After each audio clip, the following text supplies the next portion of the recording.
চট্টগ্রামে ভোরে ভয়াবহ সড়ক দুর্ঘটনা। কাভার্ড ভ্যান ও পিকআপ ভ্যানের সংঘর্ষে নিহত হয়েছেন ৫ জন, আহত হয়েছেন আরও কয়েকজন।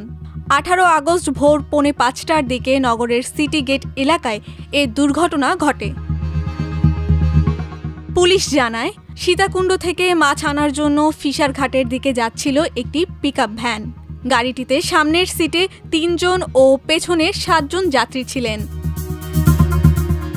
হঠাৎই নিয়ন্ত্রণ হারিয়ে পিকআপটি সড়কের পাশে দাঁড়িয়ে থাকা একটি কাভার্ড ভ্যানের পেছনে ধাক্কা দেয়। দুর্ঘটনায় ঘটনাস্থলেই মারা যান ৩ জন। পরে আহতদের হাসপাতালে নেওয়ার পর আরও ২ জনের মৃত্যু হয়। বর্তমানে আহত ৪ জন চট্টগ্রাম মেডিকেল কলেজ হাসপাতালে চিকিৎসাধীন।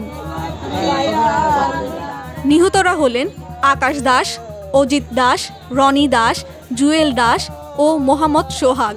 তারা সবাই চট্টগ্রামের সীতাকুণ্ড এলাকার বাসিন্দা। পরিবার জানায়, ভোরে মাছ আনার উদ্দেশ্যে রওনা হয়েছিলেন তারা।